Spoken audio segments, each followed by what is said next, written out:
Okay, so hello, this is CUDAN Open Lab Seminar, October 26, 2020 edition.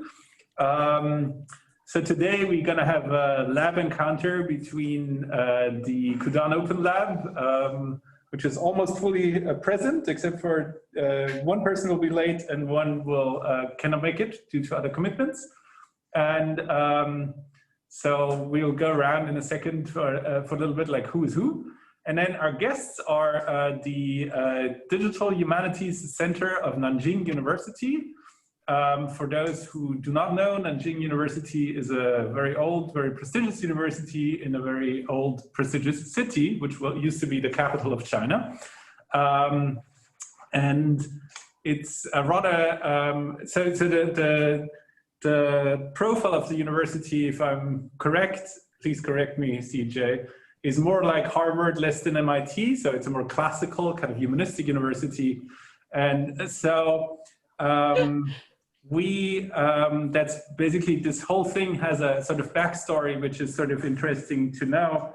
CJ and we met in Texas because we had a kind of exchange program going on that was partially funded by the Terra Foundation, where scholars from Nanjing University came to the CUDAN Institute of Art History to study American art, to carry that back to Nanjing University to teach American art history, which was is a very successful program. But on the way, in our involvement, we sort of also figured out that, hey, there is some interesting other things going on. We're both interested.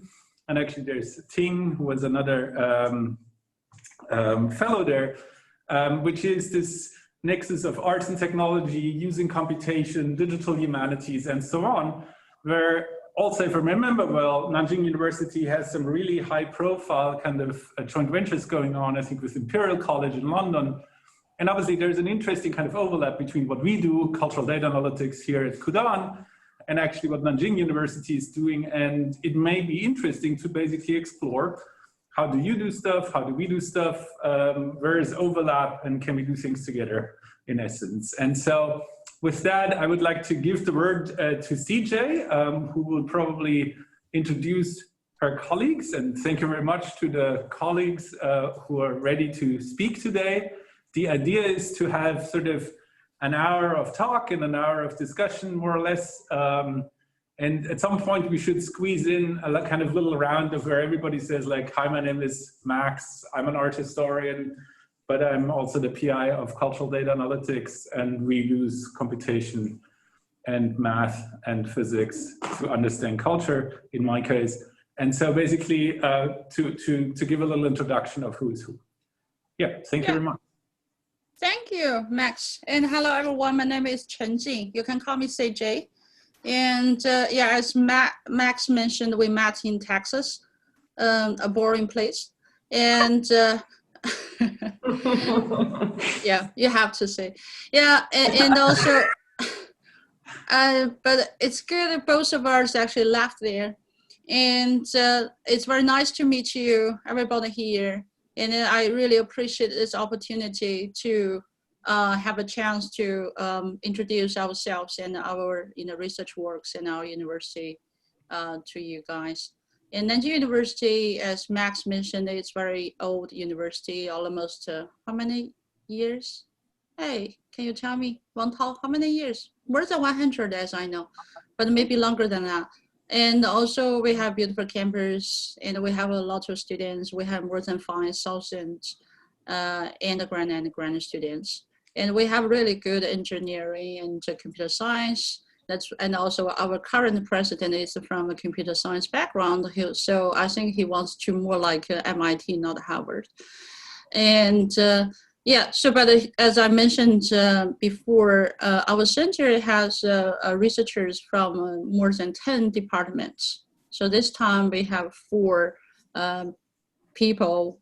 I'm from the Art School of Arts, and another one from the Geographic, and another one from History, and another one from the Information Science. So now I just turn this host to my colleagues to let them to introduce themselves. So the first speaker is Professor Jiang, and he's from the information science. Jiang 老师, could you first, yeah, can you start? I introduce myself or the presentation? I think we just introduce ourselves very briefly and then you can start. Okay. Yeah, there's no formal agenda, so yeah. Okay, that's good. Hello, everyone. I'm Jiang from School of Information Management at Nanjing University, and my research area is Science of Science. I think most of you know Science of Science, so I'm not going to introduce Science of Science. And actually, I'm not doing DH, Digital Humanities, or Cultural History, or something like that. And my background is more like statistics. And today I'm going to present something about global scientist mobility. Can I share my screen right now? Yeah, sure. Yeah, okay, you can start. So we can wait. I'm not allowed to share my screen. I can't see any button to share my screen. I'm allowed to. Oh, got it. You should be allowed, actually. Maybe give me 1 second. I try that. Oh yeah, now we can see it. Okay, good. Nice. Right? Okay. So my presentation is Global Scientist Mobility. This is the project I'm doing right now. And I've been doing this project for like 3 years. And the outline of my presentation is like this. It includes 4 parts. First, I'll introduce scientific publication data. Second, I'll show some visualized scientist mobility. And third, I'll explain why we are doing scientist mobility. Last but not least, I'll show an example of my research on scientist mobility. First of all, let's take a look at the publication data platform we've been building during the past 3 years. It's called OpenSD. The full name is Open Science Data. It includes at least 5 sub-databases like Meg Academic, APS, ORCID, PubMed, and DBLP. Actually, Meg Academic is founded by Microsoft. It covers like 0.17 billion publications in all disciplines since the late 1918s. Oh, okay. And APS covers 0.45 million publications in 14 top physical journals since the late 18th. ORCID, I think you are very familiar with ORCID. It's the full name of ORCID is Open Researcher and Contributor ID. Because you have to submit your ORCID when you submit your manuscript to a journal in most countries. And actually, there are more than 3 million registrants on this website. The website is orcid.org. PubMed, well, it covers 36 million publications in life sciences and medicine. And DBLP covers 3.6 million publications in computer science. Well, we collected all of this data and then we use some identifiers or something like that to connect the databases. For example, we have authors ORCID in PubMed, and then we can connect ORCID dataset and PubMed. Then we get the CVs of the authors in PubMed. That's why I call we are doing something to connect the databases. Oops, sorry.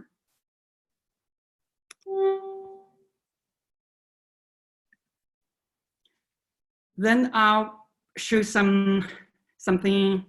I'll show some visualized scientist mobility. Well, actually, I think you must be very familiar with this video. She was born near Florence Known throughout Europe, he was employed by the King of France late in his life. He died in Amboise in the Loire. Da Vinci is one of over 100,000 notable people whose birthplaces and deathbeds have been mapped in this animation. In Science in 2015. It's the work of a team led by Maximilian Schick, based at the University of Texas. The team wanted to chart hundreds of years of culture. Births are blue, deaths are red. I'm not going to show the full video, and I introduced this video because I want to show something we are doing right now, which is inspired by this video. Nice.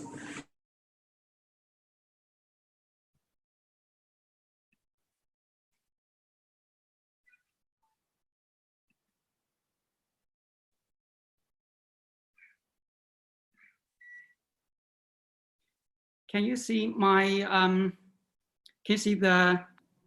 No. Right now? No. No? It's No. partial of the screen. Let me see. And you have to share again the other window. Okay.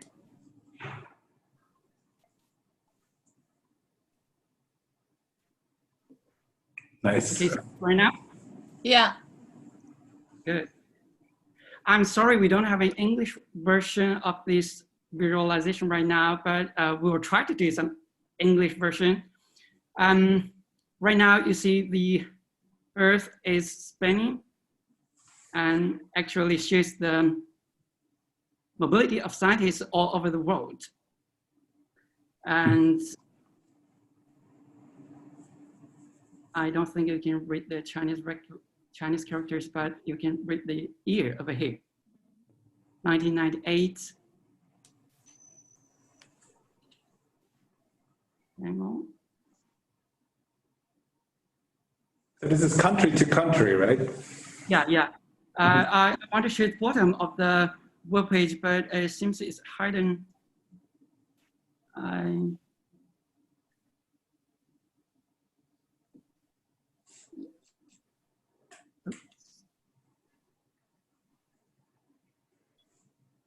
Oh, it's over here? Ah, yeah, okay. Got it. Yeah. Oops. Yeah, at the bottom of the web page is the timeline. We collected data from 1978 when China starts the reform and opening up. And you see the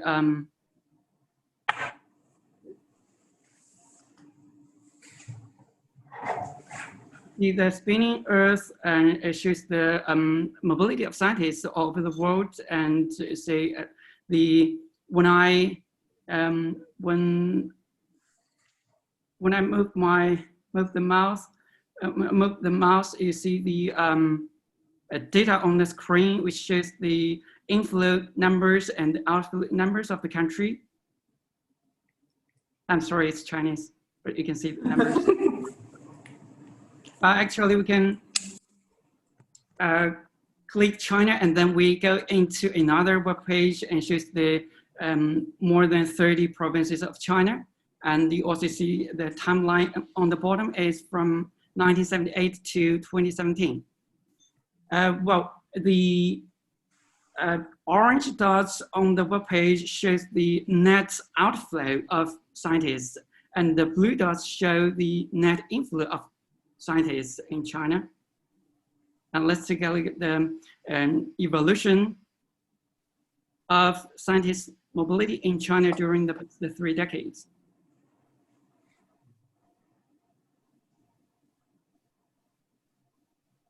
Oh, okay. That is closely correlated with the train tracks, right, isn't it? I'm not quite sure. I see the alliance between 2 provinces shows the mobility of scientists.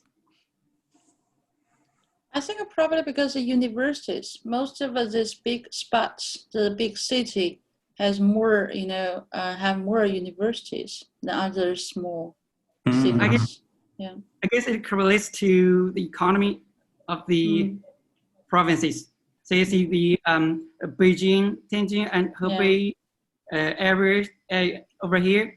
And you also see the Jiangsu, Zhejiang, and Shanghai, which are called the Yangtze River Delta. And on the bottom of the map of China, you see the Guangdong province and some areas next to Guangdong, which are called the Pearl Area Delta. They are very rich provinces in China. And you see the net outflow provinces include the northeast part of China and also the west part of China. So that means the scientists move from the west to the east and from the north to the south. That's the trend of the mobility of scientists in China. Let's go back to my slides. Can you see my slides right now? No. I think you have to reshare, I guess. Okay.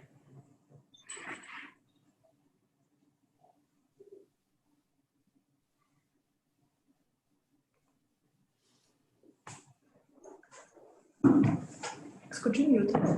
Could you mute us for a second? Yes, just a second. She was born near. Okay, the third part of my presentation is about why we're doing scientist mobility. It's an interesting topic. My colleague, whose name is Cassidy Sugimoto, and her team published a paper in Nature in 2017. They explored the roles of each country in the global scientist mobility. Like the countries in North America and Northern Europe are the strong producers. That means it produces a lot of highly cited scholars in academia. And the Asian regions are strong recruiters. That means they recruit highly cited scholars from other countries. And Oceania is a notable incubator. That means countries in Oceania, they provide a very nice scientific environment for scientists who gradually become highly cited scientists after they move to Oceania countries. Another colleagues, well, the authors of this paper on two very young scholars in Harvard University, they published a paper in Applied Geography, which is called The Globalization of Scientific Mobility between 1970 and 2014. Well, the trend is quite interesting. See from this picture, from the figure over here, the red circles show the gravity of mobility network has been moving from the east to the east from the west, and the speed is 70 miles per year. You say from the red circle was over here in 1970, and it moved from the west to the east, and in 1980s is over here, 1990, 2000, 2010, and in 2014, it is in somewhere in Morocco or some country nearby. And the black cross indicates that the gravity of the publication collaboration network has been moving from the west to the east also. And the speed is 130 miles per year. In 1970, it was over here, and in 2014, it's over here. Well, there is an emerging phenomenon in China that the returnees are getting back to overseas again. I'll show two examples. One of them is Professor Yan Ning. She got her bachelor's degree and in Tsinghua University in 2000. And then she moved to Princeton University to do her PhD, and 4 years later, she received her PhD, and then she spent another 3 years for postdoc research.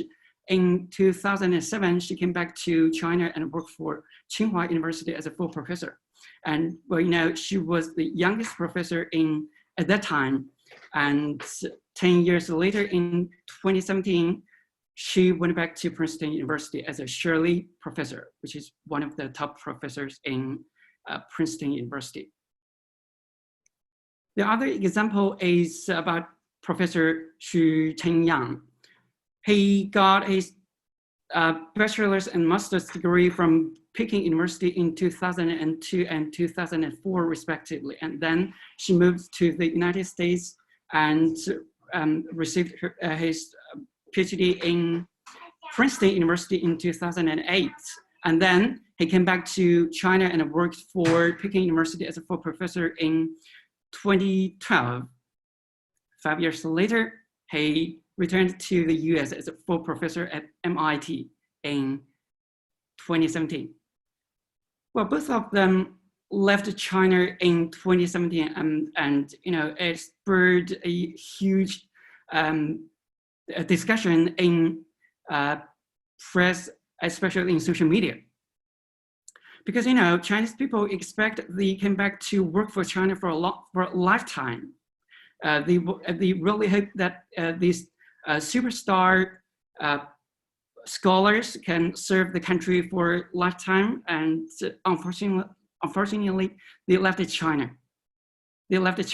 And then many people say there must be something wrong with the research environment in China, but actually it was not. Now, if you know that the mobility is a very common phenomenon all over the world, and then you won't think that scientists must work for a country or a university for a lifetime. And that's why we are doing research on scientist mobility. Is what the government really the government will care about, and it's also something that the people in the country, I mean in China, really care about.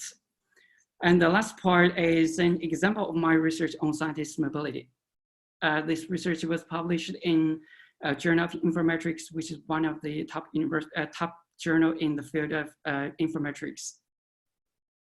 Well, we sampled scholars from the ORCID database. You know, there are CVs of the scholars on the website, so you can find out the background of each scholar if they get registered on this website. You know, which university does a restaurant graduated from, and then it worked for any university or institutions, and then you see the full CV of the scholars, and then you know the mobility of the scholar.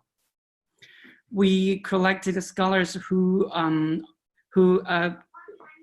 moved back to China, mainland China, from overseas between 2008 and 2017.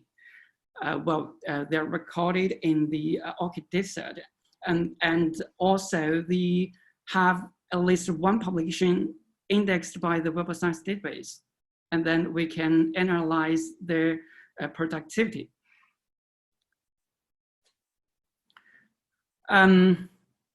Over here, I'll show an illustration of the period we're taking into consideration in our analysis.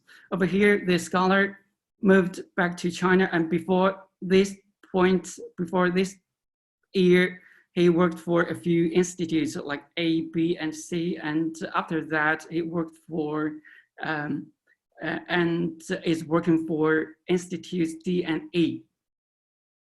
We matched the publications of the scholar for each period.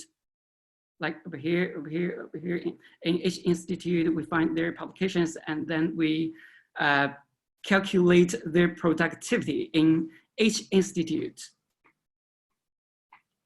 And then we constructed a treatment group and a control group. The treatment group includes scholars who moved from overseas to China, and the control group includes scholars who moved to countries or territories other than China and have the similar or same academic age, research fields, productivity, etc. Then we got 534 treatment control pairs, which includes 1,068 individuals. The methods we used here includes propensity score matching and difference in difference, which are called PSM and DID in short, respectively. And in the regression model, we found that a significant positive correlation between moving back to China and their productivity. So from the coefficients over here. And the results show that scientists who moved back to China have significant increase of their publications after they move back to China. And possible reasons for this finding include something like sound research environment or incentives, which is very important for young scholars. For example, if a very outstanding young scholar come back to China and work for Nanjing University, and the university will provide an apartment for the outstanding young scholar, and also they will arrange their children's kindergartens or primary schools, so that the young scholar can focus on the research. And also the competitive wages or research groups or experiment equipment, research funding, all of these incentives are very attractive and competitive. So that could be the reasons for the scholars who moved back to China from overseas. And the other possible reason is that it's because of the publish or perish culture in China, because we have to publish a certain number of publications in a period like 3 years or 6 years. So that's why most of the sampled scholars published more publications after they moved back to China. And for the future work, we're going to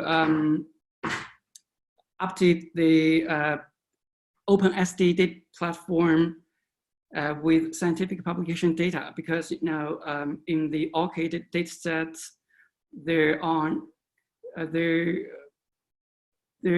publication lists are very limited, because scholars input their publication list and they would be selective in inputting the publications. For example, if I don't like some of my publications, I wouldn't input these publications in the ORCID website.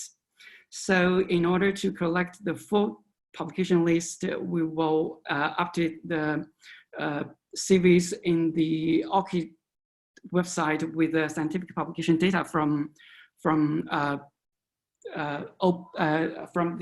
dataset provided by Microsoft or APS or PubMed or a DBLP or some other scientific publication datasets. The other thing we would do is to do some research on the influence of scientists' mobility on some variables like collaboration or citation impact or something like that. Well, that's my presentation, and questions and comments will be very welcome. Thank you very much. Thank you very much. We are, so I just wanted to, so thank you very much. So I think we should spend time for discussion maybe at the end. So we're half an hour in, our time slot is 2 hours. And so maybe we should just keep going with the talks. Does it make sense? Okay. Have time for discussion, but thank you very much. This was very, very interesting. Okay, thank you. Yeah, so now Max, you can understand why I asked invited Professor Lee to be the first speaker. Yes. You see the very strong connection, right? So Professor Lee, do you know Max is the author of the video you presented? Yeah. He's the author of that paper. You know that, right? Okay. Yeah, we should chat more. Yeah, our visualization was inspired by you. Thank you very much for your very Yes. impressive work. Yeah, I'm very curious about looking at it more, and I would also be very curious to discuss. That's the reason I said, like, let's have all the talks before, because otherwise we run over time. But I'm very happy to chat also individually. Yeah, so the second speaker is Professor Wang Tao. He's from the School of History. Mm-hmm. Yeah, Wang Tao? Wang Tao? Can you hear me? Yeah, Can you hear me? can you speak a little bit louder? I can see your side face, not your full face. Louder, please. It's okay? Louder? Yeah, can you But speak? you can hear me, right? Yeah. Yes. We can make it a little louder, it's okay. Yes, right now? Yes, we can hear you. It's okay.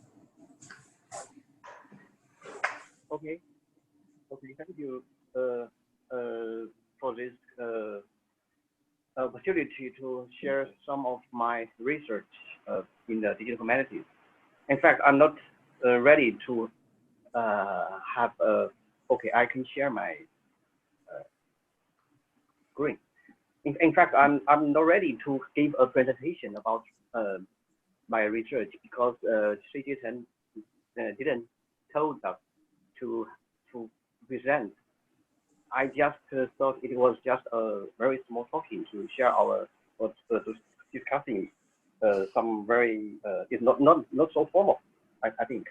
Okay, I brief myself. I from history department. My major is history and world history, and especially in German history. But right now, in about 5 years ago, I began to use the digital humanities method or the idea to some research in German history. My interest is to, for example, text mining to understand thousands of different German texts to understand the meaning of the text, and also use some, for example, Jiang to understand the German people in about 18th century.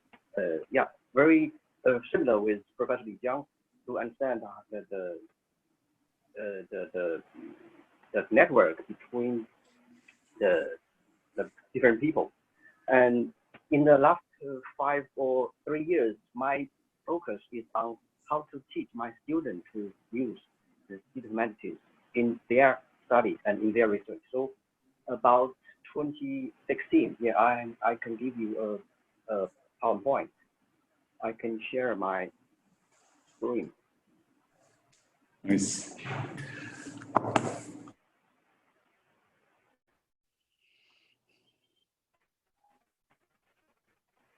Can you hear my screen?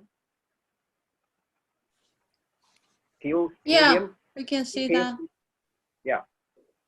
Yeah, in about Yeah. 26. It's not the full. It's not the full screen. Okay, I see. Yeah. Maybe.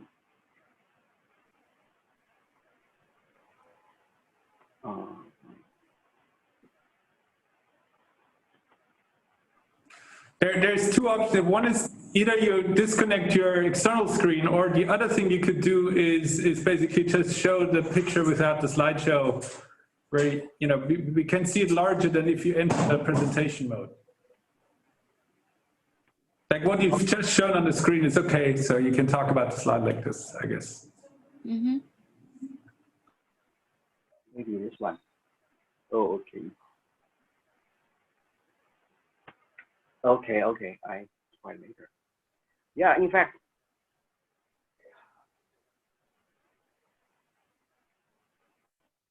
Yeah, I think this is fine. About this one? Yeah. Yes, let's do like this. Mm-hmm. Yes,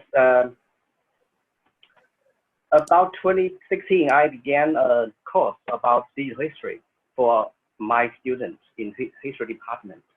And you can see my course can be divided into these 3 parts: the theory about digital history or digital humanities and method, and very popular method in the digital humanities, text mining, HGIS, SNA, visualization, and also practice So my students will do some small project to apply what we learned in our class. So yeah, this is just in the past 3 years what I've done in the field of Humanities. And about my updated research, I'm sorry, I'm not sure because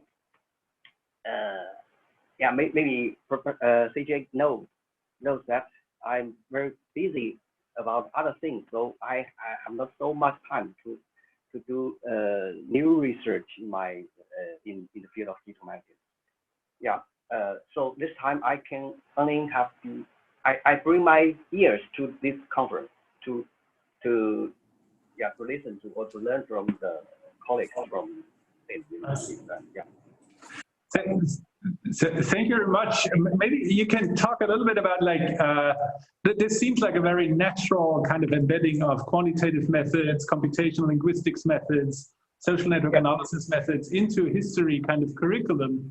So maybe you can talk a little bit about the background, because in the US and in Europe, this is typically very distinct, right? And it's sort of a sort of post hoc addition to the field. Like if you're a German historian in German literature, you either are a linguist or it's really hard to win back the kind of quantitative methods. But so maybe you want to talk about, is this something which is equally hard in China, or is that, do people come in with like way more, you know, background in math, background in computation or something like that?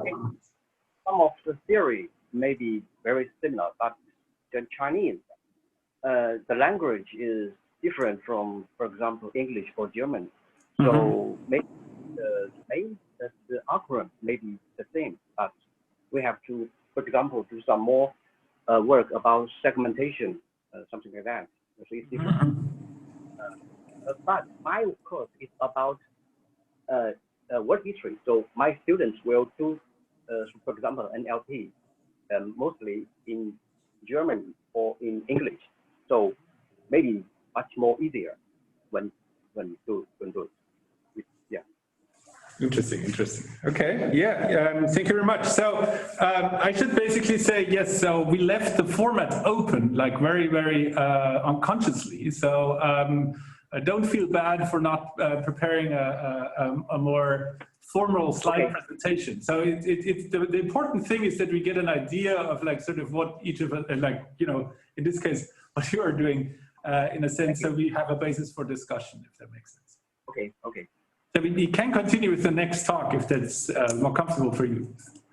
But thank you very much for this intro, because it gives a good idea of like what's going on in the history department. Yeah, so yeah, I'm sorry if I didn't make myself clear about those the formats of this encounter, and also the Professor Chen Gang, he wants to do the next time, and I will be the third speaker. Okay. Yeah. Okay. So when we started to use slides so often, it seems like we don't know how to speak without slides. Hi, my name is Chun Jin, and very happy to be here. I'm from the School of Arts, and my research is basically on the culture and media studies, digital art, and digital humanities. And as Professor Wang Tao just mentioned, the digital humanities is very young to Chinese scholars, and even we have a different translation of digital humanities in Taiwan, Hong Kong, and mainland China. And we worked from the different departments and focusing on the different topics. For me, my research, because my research background, I'm more interested in the visual knowledge production during transformation of the media. So I'm talking about basically 3 things I'm working on. First one, it's a project I started 5 years ago when I was in the US. And second one is about tacit knowledge discovery. It's more related to the intangible heritage. And third one is a new project. Max heard a little bit when I was in Dallas. we started to do the history of photographs. So this project is called CCAA, Chinese Commercial Advertisements Archive. It's an image-oriented research directed online archive. I started 5 years ago with my PI, Professor Tarni Balo from the Rice University. We think that advertisements is very important to Chinese commercial culture and the modern society since late 19th centuries. And then we started to collect it, collected and digitized images from advertisements, mostly from the macrofilms.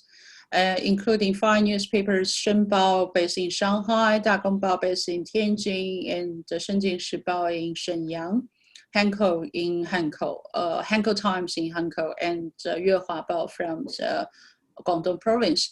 Most 5 cities or ports in the cities back to the 19th centuries. They are very important for the global capitalism at that time to start to invented into the Chinese market. And also that's brought the new ideas about the lifestyle and also what's kind of new life, the modern life concepts to Chinese audience. So we digitized and collected images, and we set up a website, and we metadating the images with based on the Dublin core metadata schema. And then we started to do the full text screen scrap, and then we annotated more than 60,000 images. And also we worked with students from the architecture department to analyze the space in the images to find out what's the kind of people's idea about building the modern city back in the cartoon, black and white and cartoon style images. And yeah, we also do the text mining a little bit, but not so more. And we start to notice what's the kind of keywords used by the advertising agency or the commercial brands to promote their products with modern concepts. Because like in the medicine, we use a lot of Chinese medical terms to describe the symptoms of our bodies. But in the late 19th centuries, when people started to sell the Western medicines like tonic one to Chinese people, they have to persuade the Chinese consumers to believe that actually their lack of the blood, that's why they're so weak. So it's a kind of a brain washing process.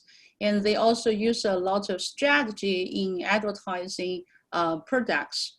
So that's why we started to dig into the text to find out the transition of the terms during that period. Another thing is object detection, because we want to find, we use a lot of label to annotate images that consumed a lot of time and money. Then we started thinking about, okay, let's do something with machine learning. And we do the target, object detection, and also we try to classify the images so we can, categorize the same pattern of the advertisements in the groups, and we can save the time for the people. That's a basic image analysis we have done, but I want to say more a little bit about this because the image recognition is mostly based on the photograph data sets. Except Max, you have done a lot of analysis based on the painting or something else. But for the Chinese style, especially the line drawing style images, it's not easy. Just like Wang Tao mentioned for the text mining, is the same issue because all the algorithm, all those kind of data algorithm models is based on the kind of Western style painting or the language processing software or models. So when we started to process the Chinese style images or texts, we have to customize a lot to fit to our own images, our own data set. That also causes a lot of issue because it's not very easy to do, even just for the basic OCR. It's not that easy. We're still working on that. But that's part of a reason why it's hard for us to make a lot of how say advanced, even I don't like this word, discovery or research, because we still have a lot of basic issue or obstacles to overcome. Another project is about handicraftship, the intangible heritage. Because I like this idea called making as knowing, because we used to think the intangible heritage is just about handicraftsmanship. It's about knowledge only owned by the craft people. And so the idea for this project is I want to use the digitizing process as the learning, making, and knowing process for my students and also other local people, the local craftsmen, craft people from Nanjing, because we want to set up a sharing knowledge network so they can use a minimal computing idea to display and present their ideas, and also do some kind of a discovery, some called tacit knowledge, like the color things, because color system in China is very complicated. It started like 5,000 years ago, and we don't have the Pantone color system here, but now it seems like everyone uses, Pantone palette. And that's another issue, because we cannot find the Chinese specific color terms in Pantone palettes. So we have to, we want to match the modern Western color name to the Chinese traditional documents, it's very hard, because we use some specific term to describe the red, blue, and also that's totally different from the Western knowledge, because it's based on the traditional Chinese imagery idea, or the plants, or even the places. So we started from the experiments. We started to dye the plant, use the plants dyeing with local craftsmen. And also we use data collecting and to find out what's the different, color and numbers, the values of each silk. Well, actually, we dye the silk by ourselves. And also we found some old color plants used by the local brocade makers. And then we're trying to find what's the different spaces actually using for the different, periods. Actually, this one, if you go, let me go back. I have to take out this one. Yeah, this is the image, but if you can see now, the left and the right, the left is a plant dye color space made by us, and the right one is made by the industrial color plates. So you can see the differences, and we're still working on that. We want to find the differences between the plant dyeing color system and the industrial dyeing system. Then we can help the local local people to find a way to dye the traditional colors. And another thing related to this tacit knowledge, because color is very sensitive. So now for a lot of young people, they cannot recognize the color. Very tacit, very small differences between the colors. And another thing we're doing with those things is about the pattern recognition of Chinese, for the Chinese traditional craftsmanships, like clouds. There's so many different patterns of clouds in the different media of the Chinese cultures, like clothing, sarafans, and also the different types. And then we use the image, also the object detection, to find out, to recognize which one is a cloud. And we're trying to do the transmedia pattern recognition. And we think that's the kind of connection between the different media in the cultural genes. And then why people use the same pattern for the different media during the different dynasties, even through the thousands of years, and there is a kind of, we call it tradition, but what is tradition? So that's the starting point for this project. We're still working on that. The third one is about the photograph. And because photograph technology is a global technology, emerged from the 1830s in the Europe, but actually the photographers, amateur photographers at the beginning, when they started to use the same technology in the different cultures, different countries, they produced different styles. And that's why I'm very happy to see Max's new latest paper about the landscape, because that's also something I'm thinking about. Maybe in photographing, the result would be a little bit different. So that's also the things we want to do, is because we want to archive and digitize the ephemeral images. And we want to provide this platform for the individual and also the individual photographer and also the public institutes to archive their own memories. This is a process we have done for this summer in the Shanghai Library. And also we developed this Adobe Lightroom plugin for the individual photographer, allows them to work on their own PC and then upload the processed images to our website, to our platform, to do their own annotation.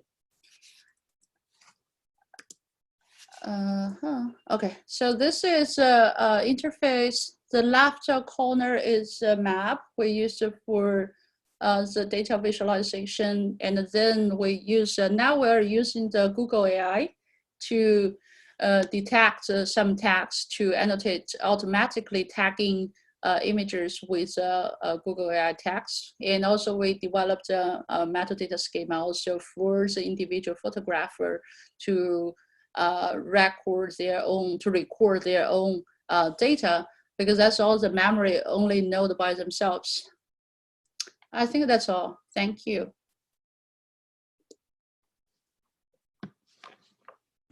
Thank you very much. This was very inspiring also. So yes, I think there is quite a flower bouquet of different things which you have shown and which is very inspiring. Maybe we should go quickly around and also introduce my group. Yes. Where everybody just says in like basically ideally 3 seconds what they do. Let's start online on the top left, which is Mila. Okay, yes. Hello, my name is Mila Oiva. I'm postdoc at CUDAN. I should be in Tallinn, but now I'm sitting in Helsinki on the other side of the Finnish Gulf. I'm cultural historian, and I'm basically interested in circulation of knowledge in kind of, and doing several different kinds of case studies on that topic. Mm-hmm.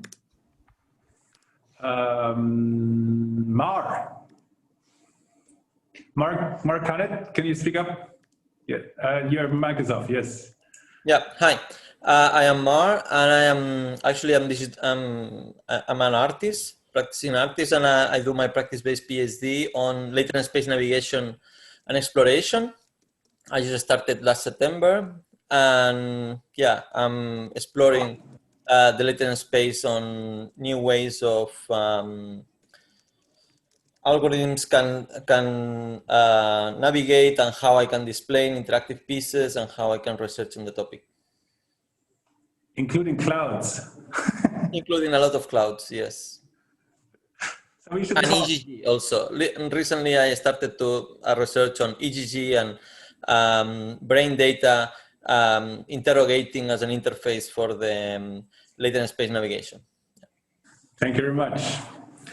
Maybe we should, Ksenia, I cannot see you on screen, but I think you're here. Yeah, I'm here. Thank you.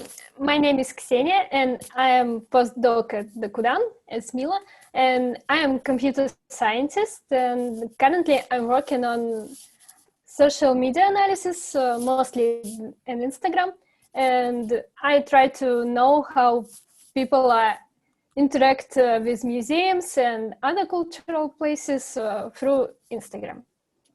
Thank you. Thank you very much. Andres.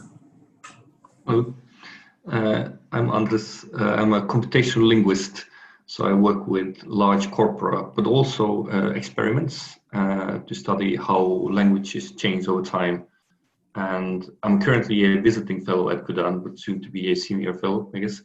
And I'll also be working on how culture changes and what shapes culture, from a sort of an evolutionary perspective.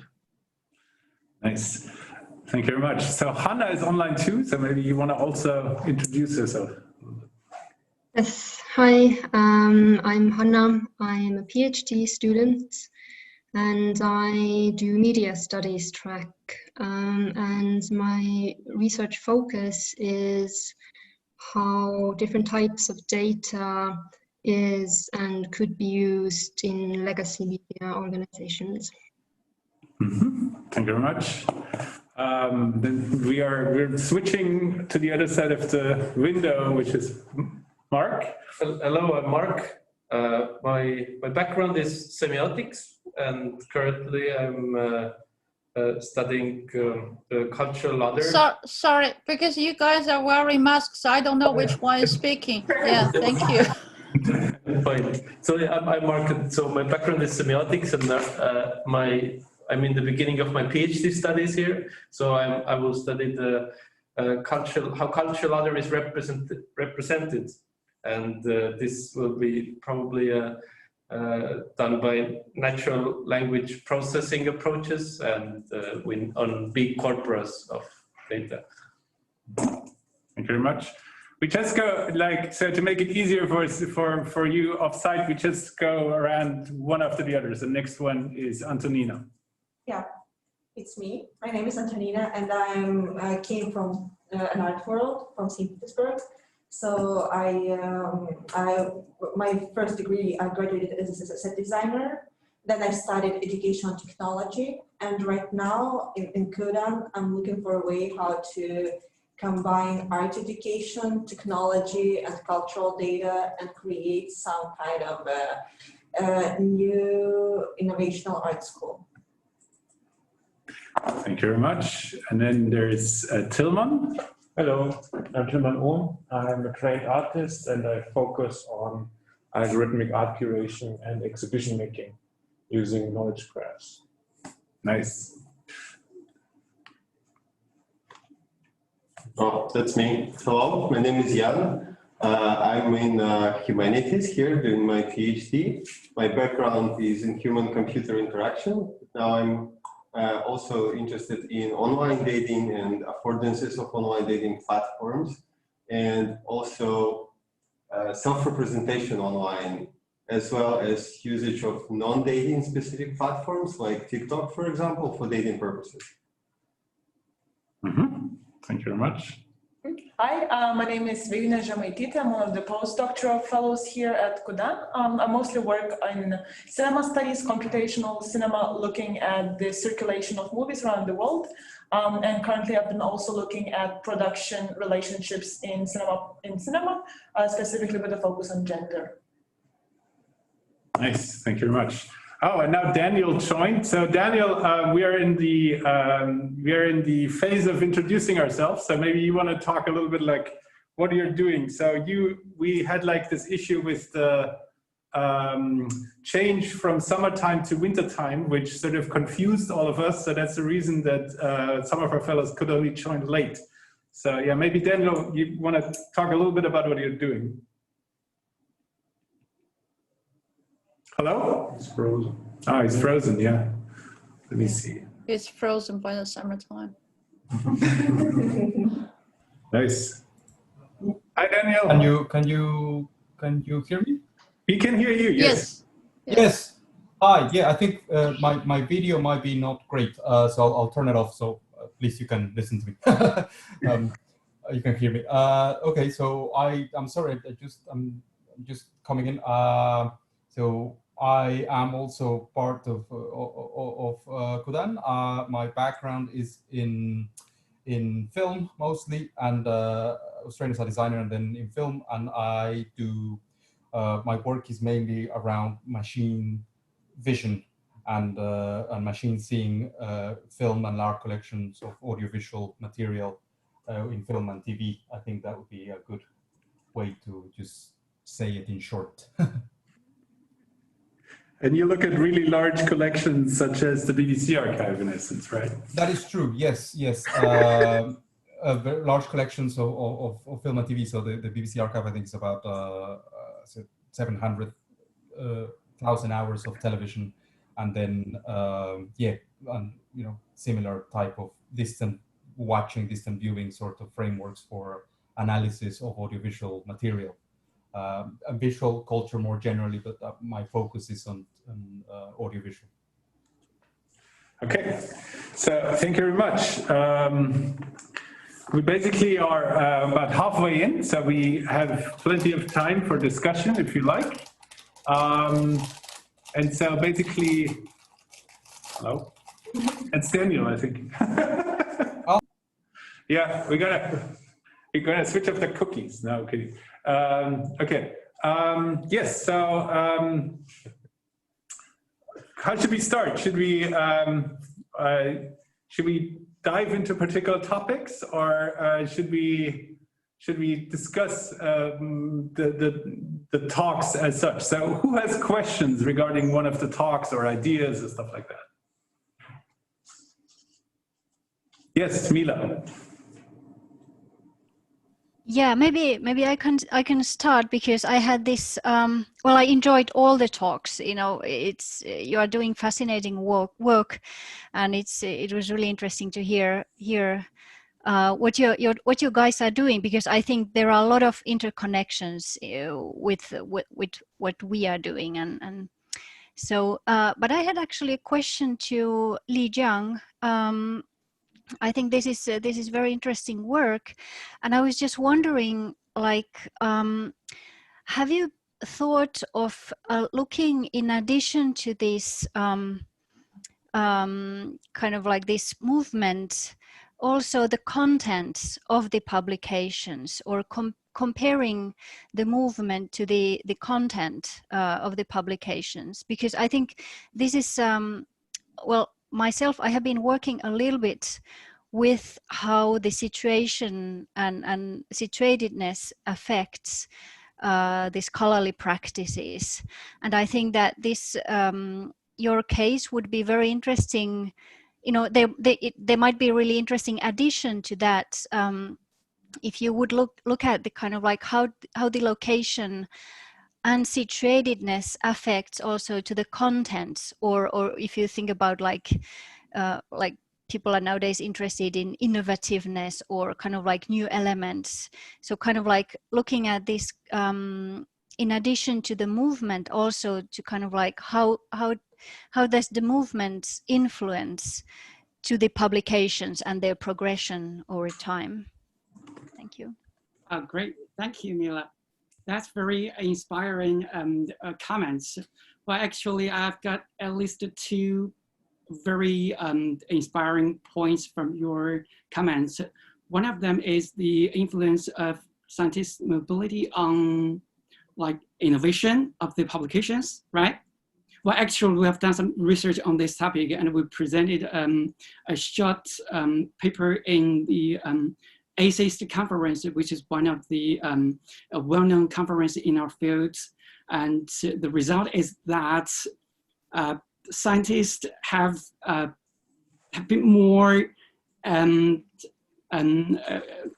creative or innovative after the move from one institution to another. The other is the influence of scientist mobility on the like the content of the publications, right?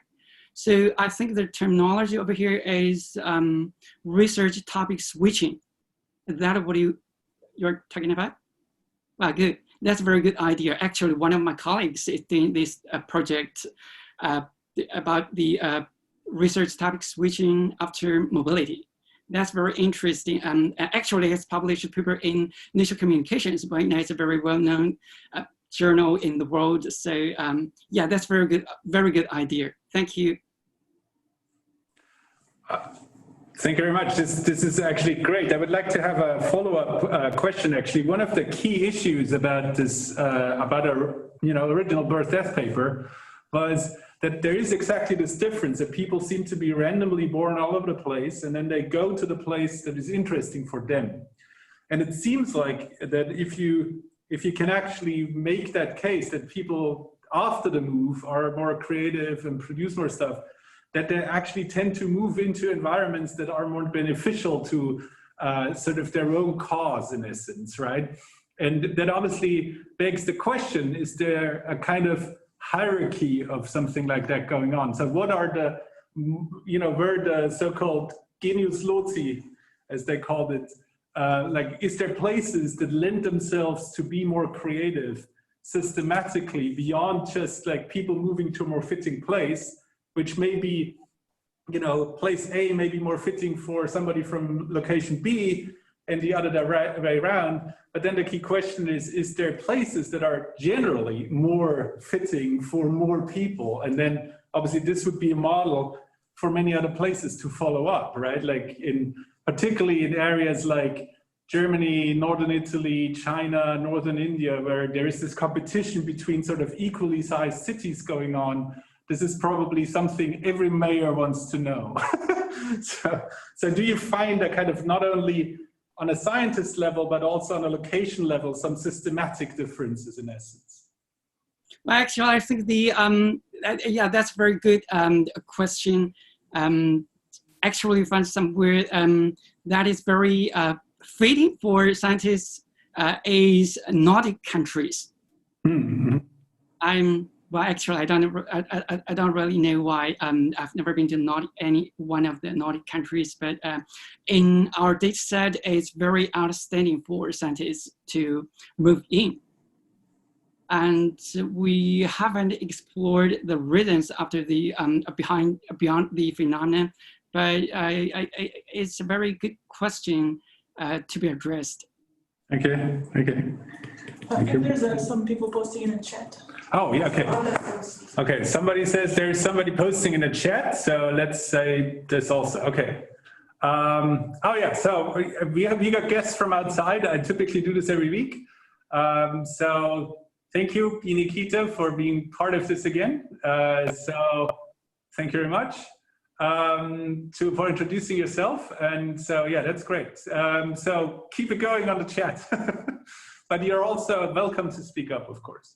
To continue what Max said, yeah, thank you. It was interesting, and in connection to my topic of like other cultures, actually, if you even do a qualitative analysis of how certain places are represented in the culture, you would understand like mobilities are going in one direction. It might be caused by certain let's say literature or whatever kind of cultural data that's influencing people's ideas of this direction. So it could give like some ideas of correlations of why is this directedness. And this could be studied qualitatively, quantitatively, in many ways, I think. Okay. Yeah, you mean the direction of the mobility? Yes, and at the specific locations. So if let's say that specific locations are currently debated about, in this this region, it brought like people's interest to make their mobility in there, right?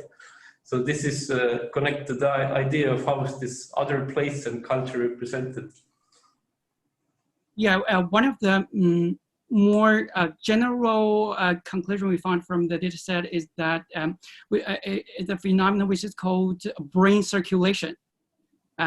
Which means scientists move from one country to another and then to a third, a fourth, and then if we connect all these countries, it forms a circle. Okay. Nice. Yeah, so these patterns are in general very interesting too. Like I was very impressed by your concatenation of institutions, which in historical data, if you look at biographies of people, it's very rare, right? Like, as you know, the biography length on average is like 1.5. So you get like 2 locations out of people, and then only 15% or 15% actually have 3 locations or something. So ORCID seems to be a very rich kind of data set for that. That's really interesting. Okay, so yes, anybody else? Yes, Andres. Yeah, I had a question about your statistical modeling of productivity. So from what I understand, and correct me if I'm wrong, your hypothesis was that when people move back to China, their productivity increases, and you quantified that using the number of publications. And then you tried to explain this using, arguing that there might be better research environment or more money. I'm wondering though, have you looked at citability or H index or one of these quantifications of productivity? Why I'm asking this is, I mean, we're all academics. We know how the academic publishing world works. Like, if you want to have lots of publications, you can have rather easily if you just publish in very low citability places. Whereas, you can publish 10 things in a journal that nobody reads at the same time that it takes to publish one paper in a journal that everybody reads. So that's why I'm wondering, have you looked at citability of these people? Does that also increase when they move back, or is there a difference? You're asking something about citations, if I'm not wrong. Yeah. So the question is this negotiation between going for a high impact sort of venue takes a very long time. While, in computer science, when you need to publish 10 papers a year or you're perish, you don't have the affordance of aiming for, say, I don't know, Nature or Science for 3 years. Now, if people go back to China and they publish a lot of papers, does that involve the same kind of level, or is there a kind of, do people anneal to particular, do they maximize the number of the papers and go to venues where this kind of more risk-taking, one paper, but it takes me 3 years, is that something that is sort of, is quality and quantity raised at the same time? And the question is how to quantify that, of course, right?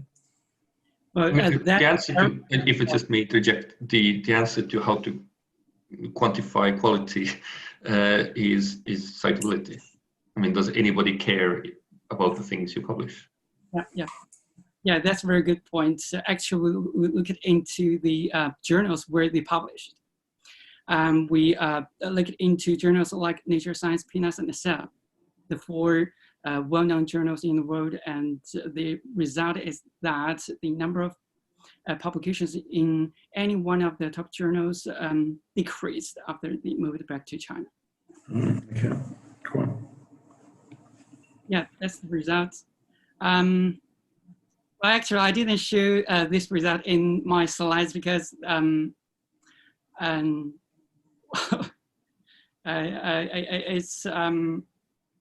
it's hard to explain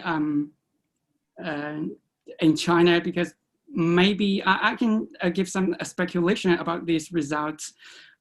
Maybe they have to publish more number of publications to survive in the Chinese universities or institutions, or maybe they just want to get more money from the government by publishing more, or there could be some other negative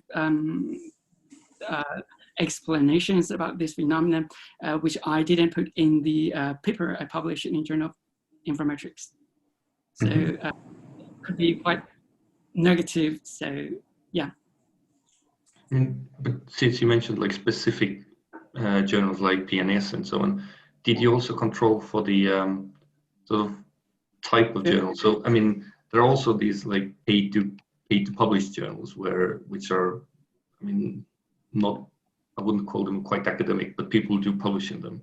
Did you control for the number? So let's say there's a person, do they publish in actual peer-reviewed publications, actual peer-reviewed journals, or in these sort of paid to publish where you pay a few $100 and it's basically published? Did you kind of check for that as well? No, not really, but that's a good suggestion. I mean, the OA or non-OA papers in the journal? Yeah, I mean, you know what I'm talking about, right? There's a whole subset, what is sometimes called predatory publishing. I mean, these journals that sort of brand themselves as open access, proper peer reviewed journals, but they're not really. So they're just like, you pay them and they publish whatever you send them. I'm not saying everybody does that, but there is a contingent in academia who does do that, and that seems like a thing to control for. Okay, yeah, that could be a factor that should be controlled in my analysis, but that's a good point. Thank you. Okay. Yes. So I would like to maybe to cover the whole spectrum. So CJ also talked a lot about various aspects which were visuals related, and so that's something we also do a lot here. In particular, you have explored, like, in a sense, combinations of citizen science and machine learning, if I may summarize this in one phrase, not even a sentence. And so basically that is a sort of interesting kind of area which we're also very interested in. And in particular, I like the fact that you sort of like tackle these kind of things where it's not fully clear what the genre is, right? Like if you look at these black and white advertisements, which are not neatly classified with ImageNet, which are not like the same set of Western paintings that everybody does. You also look at category systems like the Chinese color schemes, which is, there's not only one, there's many, obviously the traditional one and the industrial one and whatever. So that is something that is very dear to my heart also. So the key question is, if we look at these kind of things that may be class realist, right, because there is some convention, but then people apply it with different, in different ways, that is something which is really interesting. So where do you hit roadblocks in this kind of sense, where you would say, oh, I really would like to talk with people in an integrated manner, where it's not like, oh, here's computer scientists, here's citizen scientists, and here are the humanists, but where is the moment when you need to really integrate it, because there is no way doing one without the other? That's like a kind of key question, which I think is sort of probably on your mind as you have done these projects. So what would be a dream configuration of a research group dealing with something like that? Actually, I think sometimes you need a chance to accept the accident. So that's something happened unexpected. Because for the beginning of this CCA project, advertisement project, mostly or only the historian involved. And they're interested because they used to use images, especially advertisements, the ephemeral evidence of the history as examples for the narrative, for the historical narratives. So they only want to get what they want to use or to show the people. And when we started to deal with image sets, the data set of pure images, we found a lot of interesting things. We try to explain them with statistical analysis or text binding things, but we cannot explain them all. So we open the data to some groups. Like this group is from the Tianjin University. Actually, they're from the architecture departments. We don't know what they will do with that. We just say, okay, we have the images, including a lot of scenes, a lot of images, including the spaces.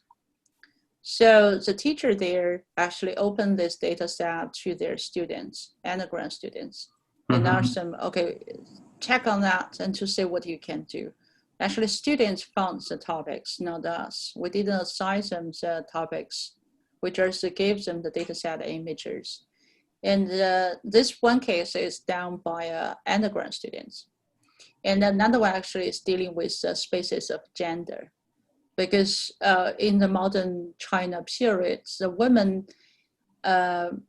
started to be presented as imagery finger in the advertisements. Because women in China, Chinese women used not to be the targets of a public visualization, visual culture. So the students found it's very interesting to them. So they started to do it. Then we started to talk. We had several rounds of a discussion about how to understand the visual culture because they're from the architecture. Sometimes they don't understand what is advertisements back to the last, to actually the 19th centuries. So we had those kind of small group discussion and started to do something. Then we tell them how to do the annotation and they started to do their own, categorizing images. So that's it. It's more like a process. When you started to talk to people about what you are doing and some of them want to do a test, then the collaboration started. Nice.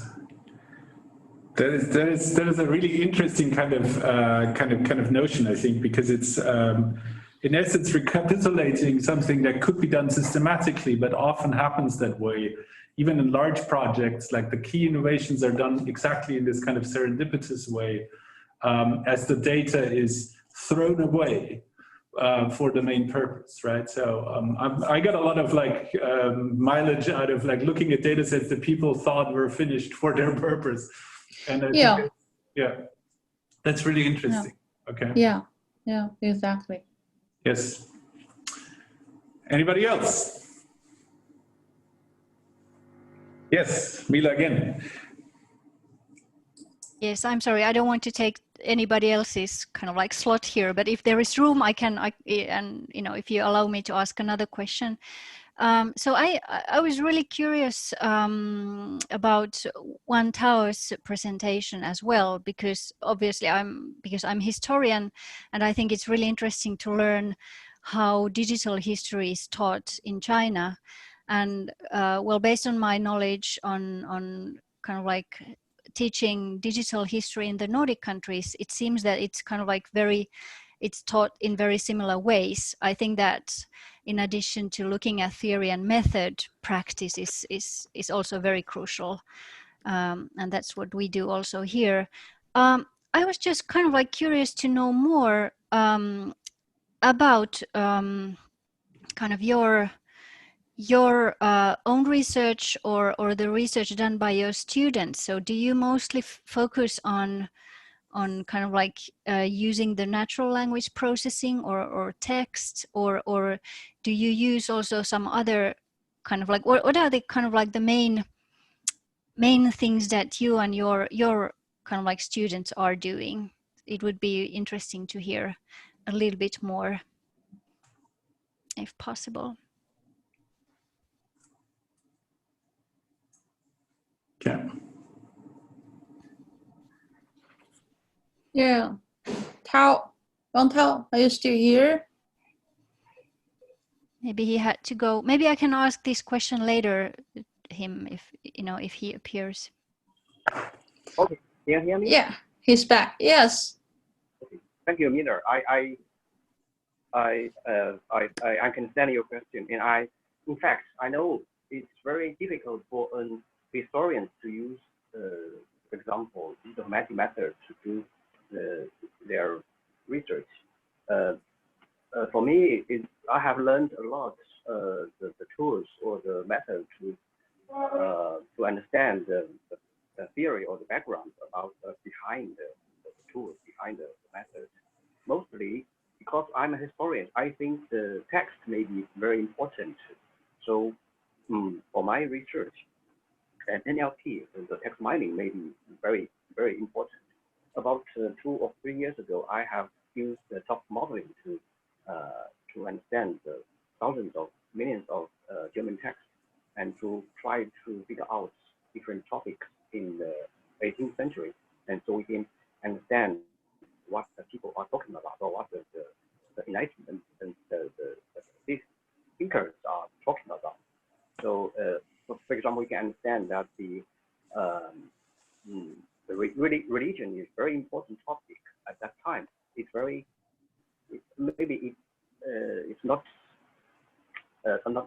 not just like we thought it's a common sense for us, because we think in the 18th century is the period of enlightenment. Many people were talking about science, about reason or something like that. But in fact, religion is also a very important topic. So that maybe I think maybe a very interesting finding. And another very important tool to do the humanities in history, maybe the social network analysis. So, and I think there are many different things we can use the theory about network to understand. For example, just like Professor okay. So, and in terms of my students in my course, there are many different perspectives. They can do the project using HGS, just like my colleague Chun Jin. Yeah, he is the expert in this field, and also make, for example, understand or just make projects about past history. That means to use digital materials to write history, because history can write in text in a written language, but also can use digital method or digital text to write, to describe, or to narrate. So I think there are many different capabilities, and we are, and I and my students are trying to do more, to open more opportunities to in this field. I think, I think that's all. Thank you very much. So maybe one big question is, because you sort of also you bring very different perspectives to the table. So one of the key ideas, questions is, in your Digital Humanities Center, how would you say, is this just a coalition of people who do stuff that is aligned, and how much do you actually sort of, collaborate across all these different parts of the university? And actually, there's probably, as in all such kind of encounters, in essence, there is things that are similar, and there's also things that are different. And so digital humanities and the humanities may look different, and the School of Arts may look different than obviously the School of Information Science. But so the question is there do you find some common ground in this rather unique situation where the School of Information Science, for example, is fully integrated into this vision of digital humanities? Yeah, I think I can say a little bit about this, because we just had this kind of a big conference on digital humanities. But here in the Nanjing University, it's a losing structure of our center, because it's not very solid, center. We don't have independent researchers affiliated to the center. We just affiliated to the different schools. And most of ours are interested in digital. If I may I say, like Professor Jiang, even he doesn't admit he's doing digital humanities. But we are working on the same thing with the same direction. It's about kind of how to use quantitative analysis or the digital methodology or software to process humanities data and to deal with humanities research questions. I think that's a kind of very blurry, not very clear background for all of us. And for the events we're doing with, it's more like we organize seminars and workshops and small conferences among the groups. For example, in 2017, we organized a conference on digital humanities, and then we organized 7 panels like history, art, literature. Then we called one of the colleagues to organize one panel. They invited the scholars from their fields to calm than we talk on the digital. So it's not really humanities, because we also invited computer science or architecture and other fields scholars. But we try to get people's attention on those things, the big transformation of knowledge production in academia caused by the digital technology and the data science. But also because digital humanities in China is a new term, because we translated from the English. And then still there are lots of debates about if we need it, because we have those kind of long tradition for digitization. We already had a lot of databases back to the last century. Then what we need a new term, translated term to shape our own field, to name something we have done for a long time. There's some questions raised by other scholars, right? Is there really necessary? But for us, we think for the last week conference, I think we all agree it's not about it called, if we call it, digital humanities, it's about something we're doing together. So for us, it's more like a strategy for us to start a collaboration. Because for some cross-disciplinary research in China, for example, the cultural studies and the gender studies, they didn't go very well here. It's very, very hard for the institutions or departments in China to do the collaboration, because we have the strong support and the financial system for disciplines. With all the money, all the grants is based on the discipline evaluation. So which means if we want to do some not disciplinary research, we have to have a good reason. That's my opinion. Maybe Wang Tao and Li Jiang have the different ideas, but to me, it's more like a strategy to do something interesting, because now it seems like the core of the departments of the discipline, to me, it's a little bit like dying, because all the issues, all the questions we have now is repeated again and again, the old questions. So I can find a more vivid energy as an aging, period, aging era. So that's why I like to take this chance to do the digital humanities. But maybe for other scholars, they don't think so. That's only my experiences. And also, actually, in chat box, one of our students asked a very interesting question: is that only a few universities offer selective courses about digital humanities to bachelor's degrees, organized by a few top universities? A few universities Can I have a question? Yeah, so maybe you should react to that question, actually. So I do think this is, so I read the question, so everybody's on the same page. So how universities in Estonia do cultivating young students in the field of digital humanities? Because in China, now only a few universities offer selective courses about digital humanities to bachelor students, and the academic events are only organized in a few top universities. So one needs to know that first we should talk a little bit about what Estonia is. So Estonia is a country that has 1 million inhabitants. So we're smaller than most Chinese cities.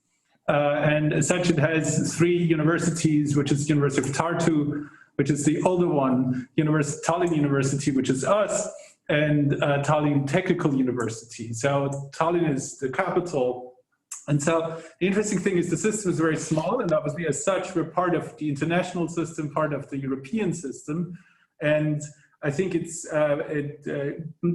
need to take into account that digital humanities cannot only be a national thing, but it's also something that is obviously related to wherever this is practiced. Like if 3 people do a PhD in digital humanities in Tallinn or in Tartu University, there will be 3 professorships, maybe, if this field is established to the full extent. And then the problem is people have to go elsewhere to do the same thing, in essence, right? So this is rather similar as you could, for example, have observed something like this in network science in Korea, where there is now more people who are sort of top-notch network scientists than there is professorships for network science in Korea. So obviously that's when you start seeing more network science professors from Korea, say in the US, for example. And so that's one answer to this question. The other aspect of like, how does this pan out on the bachelor level, the master level, the PhD level? So one interesting thing here is the following. Obviously, digital humanities like cultural data analysis, which is at the same time a part, but that's also something more than this, because we add natural sciences more rigorously, we add art in a more liberal way. So basically, the notion of all these fields is multidisciplinarity. And multidisciplinarity by necessity means that you master at least 2 disciplines. And obviously you can teach that from the start. Like University College London, I think, for example, has a bachelor, which is called BASC, Bachelor of Arts and Science, where 50% needs to be a humanities discipline or social science discipline, and 50% needs to be natural science discipline. And that is not something which you can study in many universities. And the question is also, does it make sense? So that's the reason why you see a lot of multidisciplinary practitioners in their sort of higher up kind of stages of research, like at the master's level, at the PhD level, and at the sort of postdoctoral level. But nevertheless, it makes sense to hang out with these people while you say, for example, do a BA in English literature, while you do a BA in information science. I do think so. But naturally, from my perspective, I do think that these multidisciplinary fields probably naturally grow from the top down. So they grow from like faculty, postdoc, PhD, master's, bachelor level. And if you're very lucky, we end up in 10, 15 years like biology, which now is both qualitative and quantitative at the same time. And then it makes sense to do a bachelor in that field, I think. But it's something, it's not fully negotiated. And that's something as students and faculty we need to appreciate. It's not simple. What we're doing here is something, we're building something that doesn't fully exist yet. And not everything that we have as an opinion right now, as knowledge right now, will be solid in 10 years.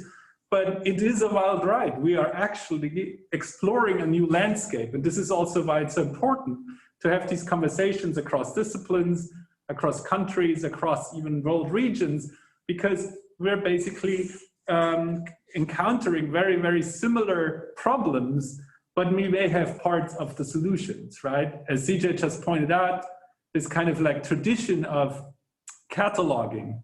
Like if you go, like one of the most fascinating museums I've ever been to was the Taipei Palace Museum, where you get this like cross-section over Chinese culture in a way that is unobtainable in the West. Like even private collection in the US has a kind of Asian art section, but you never get it in this kind of comprehensive encyclopedic sort of cataloged and sort of archaeologically presented way. And in the same way, something similar happens in the West, but there is different approaches of encyclopedic museums over here and encyclopedic museums over there. And so basically, maybe in the difference, we can learn something. And it's similar to this advertising issue. Obviously, people have done advertising studies in the West, but you know, doing advertising studies in areas and times where this is like under research, we can actually learn something different, and bringing it together, we can actually find really, really different perspectives that actually give us a better understanding. But I would say at the bachelor level, it makes sense to sort of come in from one perspective, if that makes sense, and then add a second in your master's phase. I hope this makes sense. Sorry for going on so long. You're welcome to speak up, obviously. It's, yes. Okay. There's a question from Nikita. Sorry? Yeah, Nikita. I have a question. Can I ask a question? Yeah, of course. Sorry. Yeah. My name is Gao Longhai. I'm a master student from the School of History of Nanjing University. My major is world history, and it's a great honor to attend this conference on digital humanity. I have a question that has puzzled me for a long time. I would like to take this opportunity to ask all professors. Actually, I have attended many conferences on digital humanities and have a preliminary understanding of the research method, such as natural language processing, social network analysis, and geographic information system. But there is a question that I would like to consult with professors. When you are doing some research, how do you judge that the project you want to do is suitable for digital humanity research? Because as I think, digital humanity need to deal with a large amount of data. So this method is more like a method suitable for exploratory and innovative research. This leads to the fact that sometimes when doing some research, you don't even know whether it's meaningful to use digital humanity in this research at the beginning, because maybe the conclusion you came to is very common sense conclusion, which is not innovative. So I want to figure that how to judge whether a subject is suitable for digital humanities. Yeah, that's my question. Yeah, thank you very much. This is a very, very excellent question. And actually, I'm as curious as you how other people actually decide this question. So it's my personal answer. It's a little bit like choosing a wave as a surfer. You learn certain methods, you learn how to do certain things. Then you actually have to look at the waves, which is like the data, right? And then sort of sometimes you jump in and sometimes the wave passes you and it's like, oh, this would have been a really good one. Sometimes you take a wave which doesn't work out, but then you have to hedge and like just continue surfing in essence. So that's my personal take on this, but I would love to actually go around. Maybe my postdocs can answer this question, how they arrived at the particular issue that they either right now care most about or have cared most about that was successful. What was that particular moment when you thought, okay, this is really viable and I want to do exactly this kind of research? So maybe the faculty and postdocs in this seminar would like to answer this in a sort of really brief manner, because I do think it's actually a really crucial question for digital humanities. Yeah, yes. I can try to provide, if I kind of very short answer to this. I thank you. I think it's a really interesting question.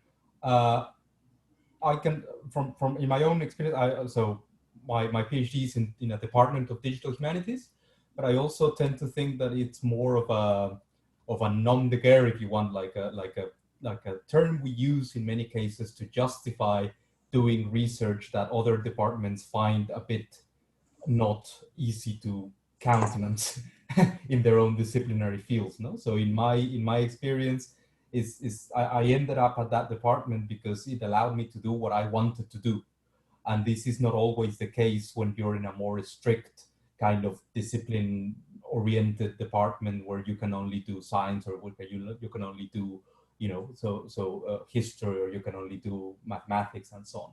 So I don't always. I don't always find this, and maybe this speaks to the previous question a little bit, and to the previous. I don't always find this coherence about digital humanities as a field, or as something we can all talk about as if it was like a coherent discipline, but rather just as a term that reject people have used in order to justify some of the endeavors. So my answer to you would be, if you feel that this subject that does not fit anywhere else, then maybe digital humanities is a good way to put it, because at least you can some visibility that way. How do you find out what you want? You push just the question a little bit further out, right? Mila. Yeah, maybe I can continue here briefly, because I think that it's not only about selecting kind of like whether or not to use like computational or digital humanities methods, but I think it's moreover it's important to kind of to look at all the methods that are available, and then kind of like maybe test first something, and then kind of like, I think that what is the most important part, at least when I do my research, is to kind of like after trying maybe some method, to kind of like look at what are my results, and kind of like criticize myself in a way that, okay, this is how it shows something interesting, but how about then doing this in another way? And kind of like I see this in a way, I see the research more as a process of doing something, and then kind of like looking at what I have actually been doing, and then taking another step, and kind of like maybe doing something in another way. And I think it's often people refer that kind of like using like computational methods are best if you have like big data, like large sets of either images or text or whatever. And I think, of course, that's the point. If you have a lot of data, then of course using digital method is kind of like in a way more obvious. But I think that kind of like coming from the discipline of history, where there are not always huge data sets, I think that sometimes using computational methods are also kind of like a good ways to maybe look at the data or the sources from another angle, in a way, to kind of like test also with smaller data sets, because sometimes they can provide you with a new look to the data. So this, I think, would be my kind of like 5 cents in using computational methods, and how to select, just to try and test and then criticize yourself in a way, and try to look at it in critical ways, and then look, take steps further. Interesting. Okay. Yeah. Maybe somebody from the Chinese side wants to chip in. Like, what's your methods? How to find out that this is suitable?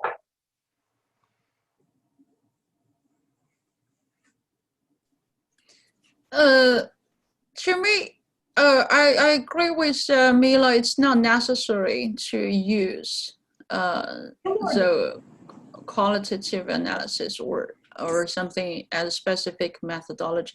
It's more like what you need and what you look at. To me, it's because for something like, we started from the beginning because we want to find out the common things in advertisements, and so we cannot find a systematic advertisements images at the beginning, because they are archived by the different libraries and they haven't been digitized. So we started from the basic work, the label work. And then later we found out it's hard to do the manual work and to do all the annotation and the discovery. So we started to use machine learning or other ways to help us. So it's not really clear at the beginning what we want to do with that. It's more like when at that step, just like Max mentioned, at that moment we realize the traditional way doesn't work. So we need to find the new way. But the new way doesn't mean it's the right way. We have to try it several times. But for another project, the color one, in the beginning, I know what I want. because we know the problem of the traditional color making process, and we know what's the problem, and we have very clear picture about what we can do. So we just follow the procedure to design the right workflow to start it. So my point is, it's really based on the projects or the work you want to do. And maybe at the different stages, at different steps, you will use a different methods. So that's my Thank you very much. So Binikita has his hand up, and we sort of cut him short with this excursion. So maybe you want to speak up right now. No problem. Thank you very much, and I apologize for the background noise. I have a short technical question to CJ regarding your presentation, if I understood it correct. So you actually made a classification of a large number of images by color and by pattern. And as far as I understood, the bottleneck of such analysis is actually the labeling of data. So do you actually use only unsupervised technique and sort of clustering of images, or you need to label them before you use computational analysis? And if you do, so how you overcome that issue? Thank you. Yeah, thanks for the question. Actually, for the classification of advertisements, we use the unsupervised way. We didn't use training data. We didn't label the images first. But we do have some image, the metadata. But it really, really how to say, doesn't really relate it to the object detection process. But for the second one, the pattern recognition, we use the training data, because the targets are different. For the classification, it's okay if you don't have the training data, because it's more based on the big structure and also the design of the images. It's about matching process. But for the second one, for example, the clouds, because there are lots of variable, patterns of a cloud, even it's a cloud, but during the 5,000 years, so they changed a lot in the different dynasties. Machine, it's not good at that. We have to teach them. So we use a lot of label to tag them. Yeah. So for the second one, we use the tagging. Nice. Mm-hmm. Thank you very much. So we almost reached the end. We have 6 more minutes. And so basically, yes, I'm opening the round for a last time. Yes. Yeah, I have a question for Max and other people there. So I checked on your website. You have a different, targets and the kind of purpose for your center. And I'm really curious about what's your kind of long strategy of your what called CUDAN or CUDAN, yes. CUDAN, yes, yeah. Yes. So what's your long strategy, or are you trying to? I mean, like my understanding is this is more like a project-based center, or it's a long. So what's a substantial, strategy for the center or something? Yeah. So yeah, that's a very interesting question. Thank you very much. So the idea is the following. So the European Commission has a number of more well-known and less well-known funding strategies.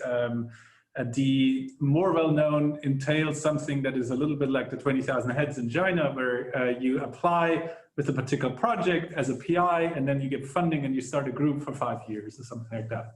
So in this particular case, the funding program is something that's targeted towards actually new European member states that have less of an infrastructure, in order to allow universities to build a program that is truly innovative. But it's in the same order of magnitude as like a mid-level of these ERC grants. So basically, this particular, like CUDAN, the project, is funded for 5 years with 2.5 million euros. And basically we are a group of 5 postdocs and 5 PhD students. But the whole mission of this kind of thing that's called an ERA chair is actually to, at the one hand, form and sort of, you know, get a research group going. But then the mission of the ERA chair, which in this particular case is me, is to sustain the mission of that particular initiative. And so the idea is from the start to actually sort of write more funding applications and basically grow this whole thing. Ideally, like the way I see this, it's similar to imagine every PhD student and postdoc is a little bit like a venture that gets some angel investments, which is their position for 3 years. And their idea is obviously to get their CV to a stage where they can go to the next step, which means they need 3 publications, I assume, either to get their PhD or to go to faculty position or other research funding. But there is a long-term strategy, and in this particular case, it has a very well-grounded foundation, which I would like to sort of outline very briefly. So, our university is actually came to this very, very young, came together 15 years ago, integrating a lot of institutes. And then before CUDAN, there was a kind of consolidation phase going on where all these different institutes consolidated into 6 schools. And now the idea is to get the schools more collaborating across disciplines, because university leadership and also the faculty see very well that in this multidisciplinarity, there's a lot of innovation to be done. And we're actually not dragged down by the typical kind of siloed infrastructure of a university that actually is going for 200 years or something like that. And very practical, very specific to cultural data analytics, we have this notion, or we have this recognition that beyond just adding computation to the humanities in a digital humanities fashion, there is an opportunity. And the opportunity lies in, on the one hand, there is complexity science. So as you throw more and more data on top of each other and more activity you look at, you get these complex patterns. So you can obviously do complexity science, network science about this. And then on the other hand, here in Estonia, there's a very specific particular situation because it's actually the home of a field called cultural semiotics. And cultural semiotics, which comes out of what's called the Lotman School, is actually rooted in the same kind of ideas as complexity science is in the US. And so basically, you know, there's Bertalanffy, Wiener, Kybernetics, like all that stuff.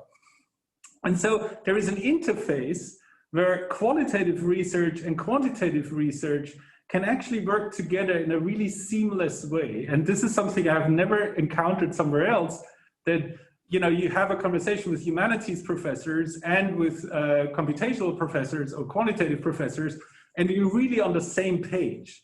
And that is a chance we could actually sort of use in order to create a field, a nucleus of a field that would look more like systems biology, like systems culturology, if you would like to call it, where indeed, as you just said, it doesn't really matter if our form of inquiry is qualitative, quantitative, aesthetical, meaning drawing figures, writing equations, writing texts, and so on. But nevertheless, we have one common ground and we can talk to each other and can translate these different modes into each other. That's the premise. And it's of course a risky one, but I took the challenge personally, and my fellows took it in some way personally, because we strongly believe that this is actually possible. That's my answer to that question. Yeah, thank you, Max. Because that's also the question for us, you know, because as a virtual center, we have to deal with those kind of a substantial issue, how to support us to keep, you know, everything's going on. But thank you, yeah. There is also a bigger institute of semiotic studies in Nanjing, and they have like actually internationally famous Journal of Semiotics, Chinese Semiotic Studies. But I think it's another Nanjing University, Nanjing, another one, I think, one with the green logo, if I'm not mistaken. Maybe Li Jiang knows that. Li Jiang, do you know which university it is? No. Yeah, we can figure out because I think it's called Nanjing Normal University, I think. Yeah. The Nanjing Normal University. They do have a very strong department of linguistic computing. Okay. Yeah. Which is really I know some people there. So next time, if you want to have an encounter with them, I can introduce you guys to them. Yeah. Thank you very much.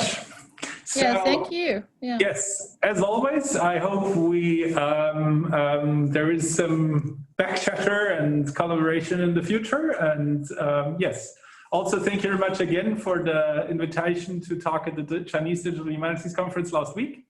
And we'll stay in contact. Thank you very much. Yeah, thank you. Thanks to everybody. Thanks to Jiang, Li Jiang, and Tao, and so on. Thank you. Yeah. Thank you, Max. Thank you. Thank you.